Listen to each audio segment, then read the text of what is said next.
Welcome to Vlogmore. I apologize if the wind picks up on the microphone. It's windy outside. It's also 49 degrees Fahrenheit, so I am once again in my clogs. Somebody asked me to record a Vlogmore. It has been a crazy time. I am now sans the boy. The boy went to grandma's house for a couple days. And so now I just have my daughter with me, and we are on an afternoon walk.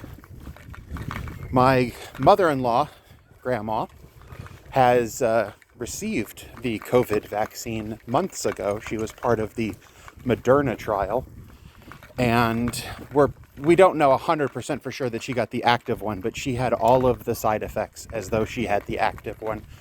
And her sister, who was also enrolled, did not have the side effects. And so they're pretty sure that she got the active and her sister got the placebo shot.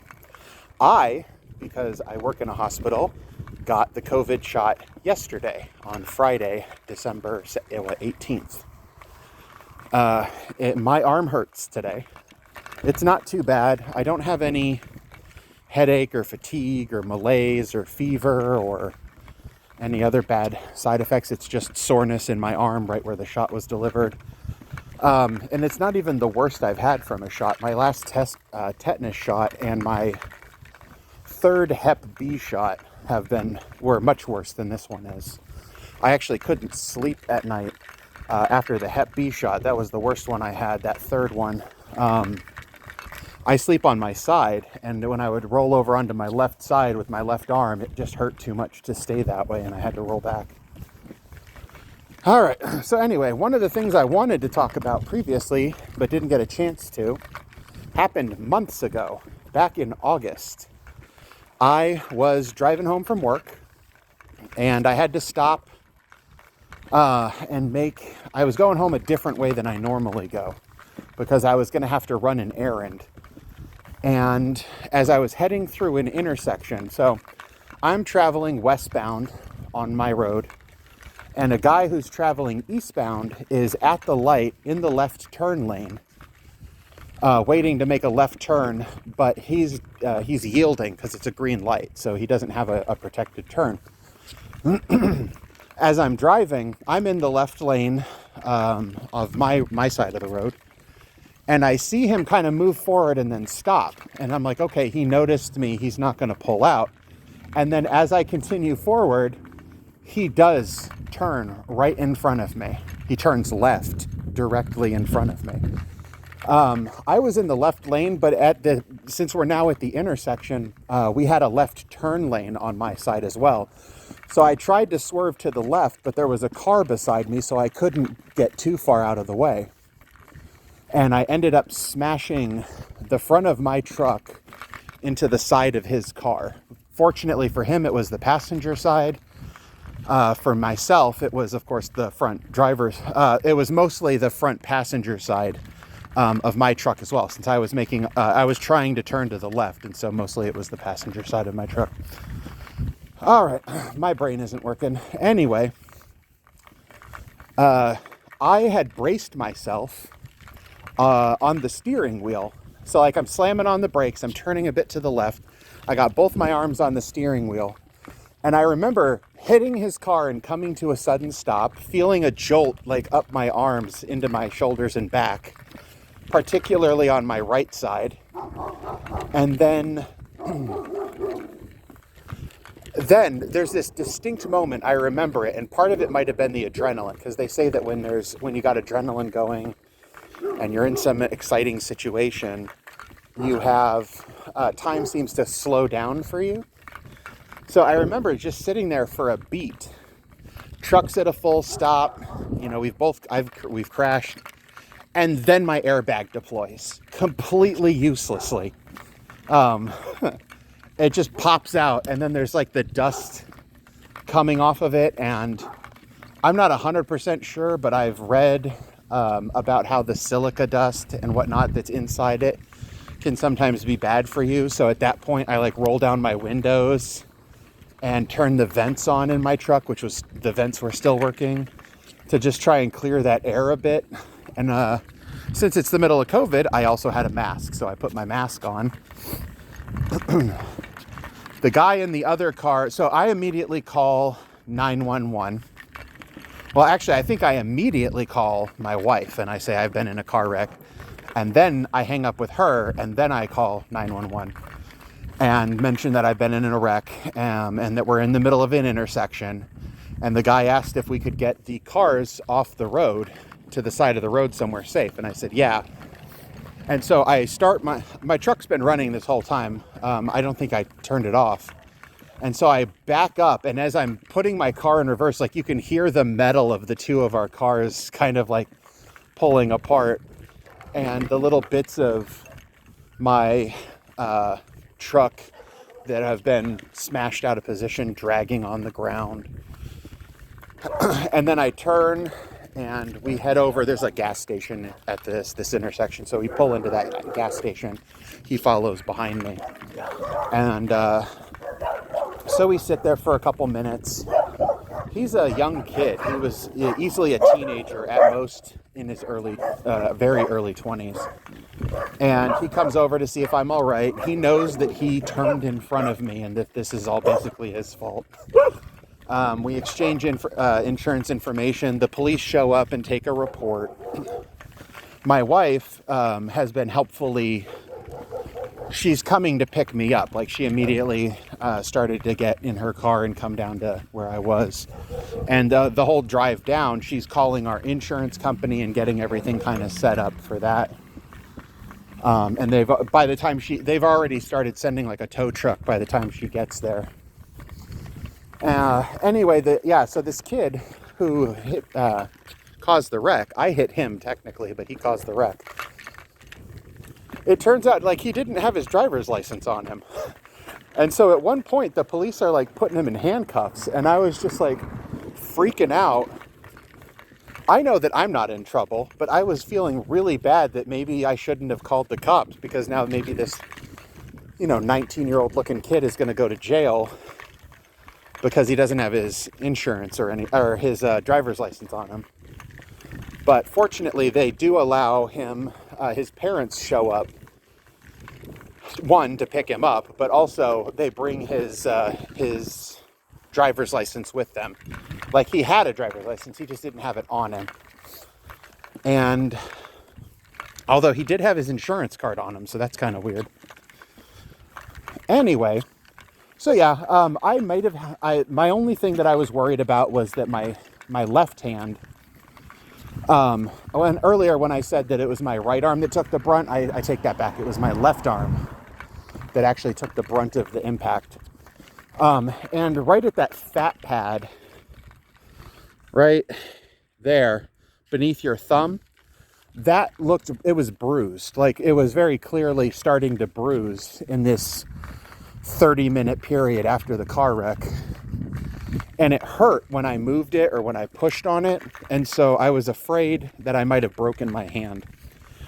So we made an appointment to go to the doctor's office. They took some x-rays. Turned out I didn't break it. It was just a bruise, and it got better within a couple days. So I basically made it out of this car crash fine. He was completely fine too. Like, he didn't even have the minimal bruising or anything. When the cops were asking him if he had any injuries, he had none at all. So that's the good news. Everybody came out of it very spick and span. So after that, we deal with his insurance, and that took months. I felt there was a little bit of a disconnect between their offer as far as how I thought it sounded to what my wife thought. My truck, when it got wrecked, was 14 years old. I had been driving it for 14 years. It had 250,000 miles or something on it. I think, yeah, it was somewhere around 200,000 miles. And they offered us what was essentially Kelly Blue Book for it. And I was just like, wow, that seems, I was expecting about half of what you're offering. I'm very happy. Thank you very much. But my wife was like, they're ripping us off. They should be offering us even more than what that is. And so there was this back and forth for a long time where she was arguing with them about it. And ultimately, like, my wife actually contacted several lawyers, and all of their offices, after hearing about it, basically said they are offering you either a standard offer or a generous offer, and any amount that you might be able to win by arguing this in court is we're going to take as fees. And so you're going to end up with the exact same amount of money. And so that's eventually why my wife dropped it, and we ended up taking it.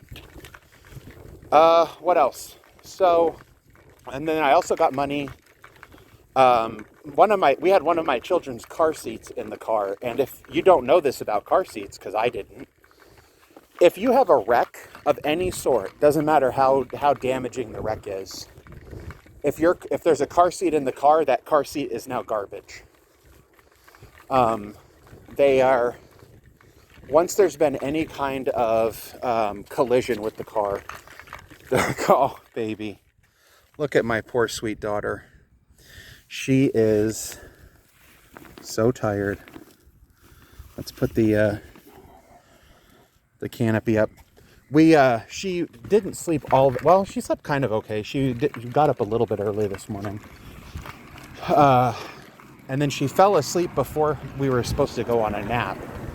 So she kind of fell asleep in the car. And then when we went to put her down for a nap, she didn't fall asleep. And now that I'm taking her on a walk, she's just conked right out. So yeah, car seats. Once they've been in a collision, they are considered garbage. And so the insurance company reimbursed us for the car seat. They paid us enough money to buy a new version of the car seat we had. They paid for my medical bills. They paid me for my lost wages. There was a little bit of an issue there because they assumed a certain average payment, I guess, based on where we lived here in Oklahoma. And I was just like, you realize that I make several times that amount for the day of work I lost. And they were like, well, we need to get special permission to reimburse you for that amount. We also need a copy of your paycheck and a letter from your supervisor. And I was like, I will do that. And then, so I did get reimbursed for the day's wages. A wreck happened on my way home from work, so I didn't miss that day of work, but I missed the next day, recuperating and going to my doctor's office to get checked out and things like that. So they had to pay me for that work day.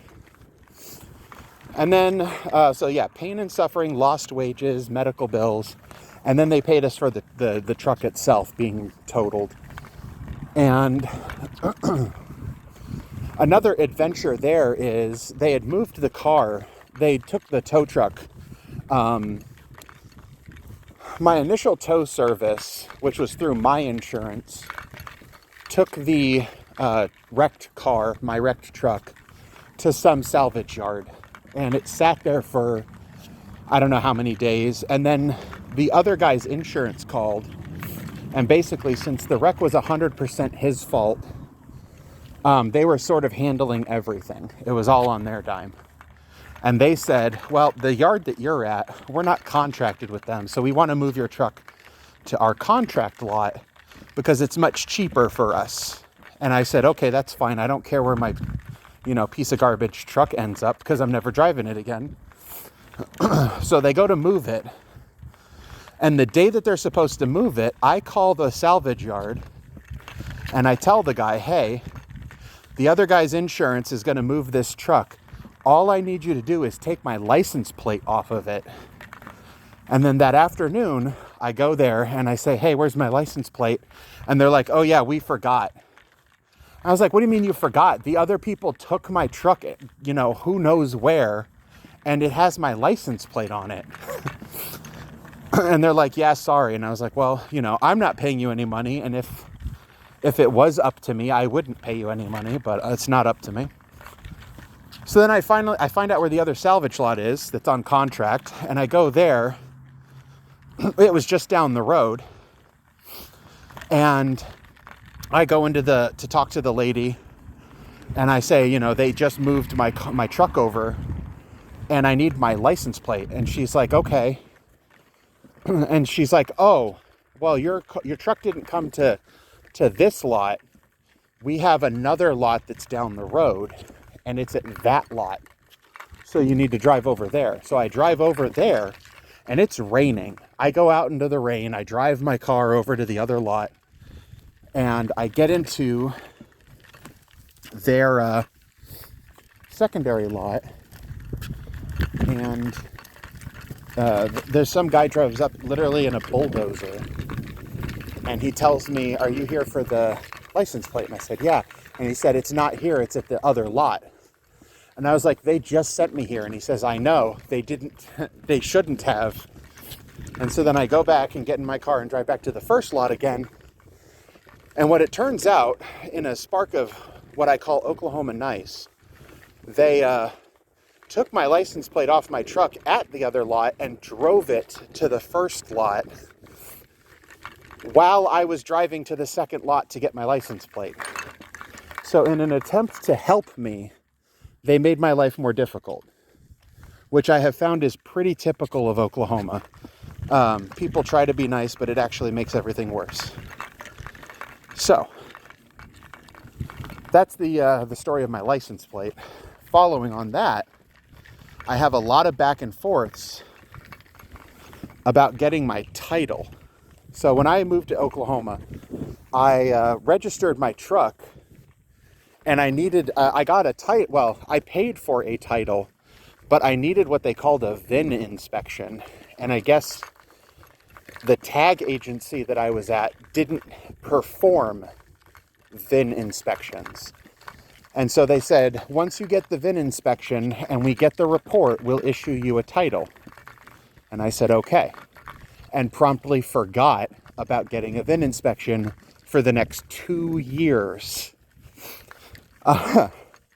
So then the other guy's insurance, they got my truck. It's at their lot. And they're like, okay, we've paid you the money. All we need you to do now is sign over your title to us. And I said, sure. And I can't find it anywhere because I don't have one. I have my original Arizona title, but I don't have the Oklahoma title because I never got my VIN inspection.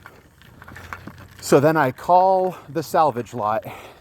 Well, actually, I called the tag agency, and they said, oh, that salvage lot where your truck is, they do VIN inspections every Friday.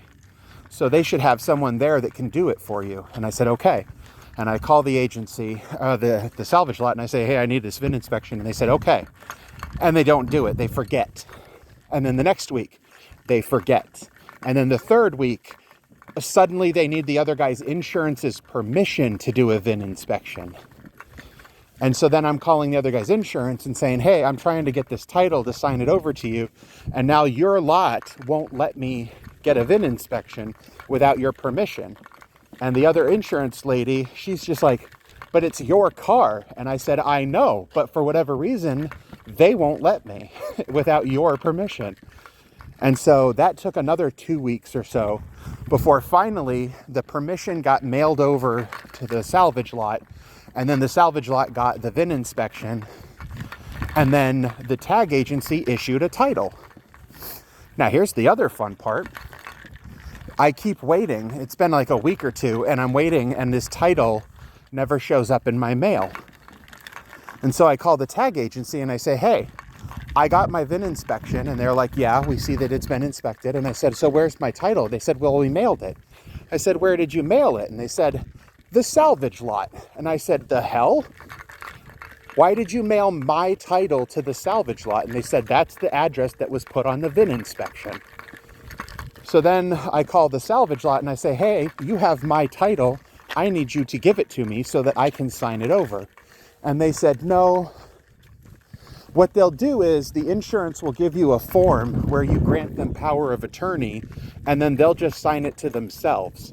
And I said, no, they will not, because there is no way in hell that I am signing over power of attorney so that they can give themselves my car. You will give me my title and I will sign it, and then they can have it. I don't care. Well, I guess what eventually happened is they declared the truck abandoned or something. and then just sign themselves the title over. And that is the end of the ballad of my car wreck. We ended up using the money from that to pay off a loan that I had. It was like a home improvement loan or something. So we paid that off. And then we also used it to put down a down payment on our new car. We got a Hyundai Palisade. We had test driven a whole bunch of different SUVs. My wife was insistent. She had a very good list of features that we needed. Number one, well, actually, they're kind of, the top ones are all like non-negotiable. It had to have four-wheel drive, or at least the capability of four-wheel drive. There's our lake, by the way. It had to have enough room for me, because I'm very tall, and a lot of times I can't really fit well into the driver's seat of a car. Sometimes because my knees, like I can't put my legs in front of me, even with the chair all the way back and all the way back and either up or down or however I'm sitting, my knees get in the way. And so I have to have like the steering wheel and the center console all have to be arranged in a certain way so that I fit better. We wanted a third row because we wanted to be able to put the kids in the back seat, have room if we needed to transport another person, of course have room if we needed to transport stuff. So it had to have enough cargo space, but we wanted a third row with it. And we have within like a week or two of buying it, we needed that third row. And even as recently as just the other weekend, my wife actually drove down to Dallas to go to IKEA to get a bed. And with the third and second rows folded down, the bed just barely fit inside. So it's come out very handy. And then there's a couple like little quality of life things. I wanted memory seats, the kind where you push a button and it knows to go to a certain position, because I need my seat all the way back and pretty much all the way down. And my wife wants her seat all the way forward and all the way up because she's so much shorter than me. And it becomes a real pain in the butt to kind of do that back and forth over and over and over again. So yeah, we have that. My wife drives that on most days. But when it snows, like it did here in Oklahoma last week, well, I guess this week, I take it to work because it's got the four-wheel drive and is able to handle the ice and snow better than my car that I now drive. I took my wife's car and then she gets the fancy new SUV. It's an expensive car too, but we drive our cars into the dirt. We were going to drive that truck till it gave out, and it's just the car wreck that made it give out sooner. So yeah, we got the car. We're making payments on the car. And we finally got through all of that stupid insurance stuff. Let's see, anything else? I think I mentioned on my Twitter thing that I am board certified in infectious diseases pharmacy now, so I am a BCIDP. I am still, for one more year, board certified in pharmacotherapy, which is a BCPS. And I can't remember if I mentioned towards the beginning of this, but I got the COVID vaccine on Friday, December 18th. My hospital, I had to do some special training at work, learning how to handle the vaccine since it requires such strict temperature control and whatnot. And then, I got mud all over my clog. There we go. I hate how gross everything is after it snows. I pretty much hate everything about snow. But anyway, yeah, I had to learn some special training for handling the vaccine. And then my work has a COVID vaccine clinic for the employees. And they couple weeks ago, they sent a survey to us, and it asked, are you willing to get the vaccine? Because apparently a lot of people aren't in the general population, and I'm sure some of the people at work also were not too keen on it. And then they would ask where you work, and like where you work in the hospital. Are you actually on the COVID unit? Do you come in contact with the COVID unit? Do you come in contact with people who come in contact with the COVID unit, et cetera, et cetera? So we had that survey filled out, and I was kind of like second line when it comes to the grouping. I don't work directly in the COVID unit, but my office mate is the ICU pharmacist who does work in the COVID unit. And on top of that, as the infectious disease pharmacist, I am crucial to the functioning of the hospital and its COVID response. And so I got my email to book an appointment in the COVID clinic I think I got the email on Thursday. And when I first tried to schedule, the first appointment was going to be Monday the 21st. But then, I scheduled it for Monday the 21st. But then on Friday, when I went into work, my boss told me that they had additional availability in the COVID clinic. And the reason why is, if you might have seen on the news, the Pfizer vaccine vials, they're supposed to hold 5 doses, but they actually hold 6 doses and possibly even up to 7 doses. And so because there were extra doses, they were opening up additional appointment slots to get more people into the clinic sooner. So I was able to reschedule my appointment from Monday to Friday afternoon. And I got jabbed in the arm, and today my arm hurts. Pretty sure I did mention that earlier. But I don't know that fully yet. But in the clinical section at work, which is where I belong in the pharmacy, I'm in the clinical section of the pharmacy. We've been asked to volunteer to staff the COVID clinic. In the COVID clinic, we have nurses that actually administer the vaccine, but they have a pharmacist who mixes the vaccine, thaws it, reconstitutes it, and draws up all the doses for the nurse to administer. And so they want the clinical section to provide some volunteer hours to staff it. It would normally be our inpatient pharmacists, but they're pretty short-handed and overwhelmed with the amount of people we have in the hospital. So I volunteered to do that. And actually, when I went in to get my shot, my boss's boss, the chief of pharmacy, who used to be my direct boss, he was there, and he looked at me and he says, if I wasn't doing this, I'd be sitting in that chair getting my shot today. And I said, if I wasn't getting my shot today, I'd be sitting in that chair mixing up vials of vaccine.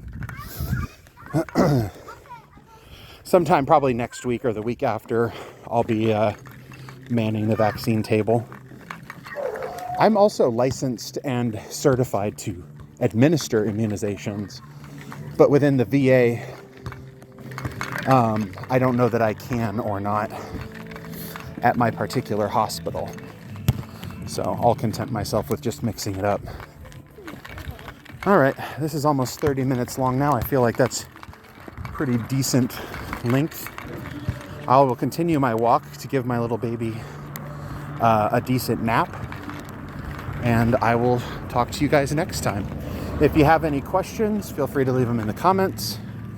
And if you haven't checked out my Twitter yet, feel free. I post there whenever I have an idea, and oftentimes that can be several times in a day. And just to let you know, if you are on the Twitter and you're reading it, you are free to ask questions or leave comments on the tweets. just in case. But otherwise, I will talk to you later per special request. Bye bye.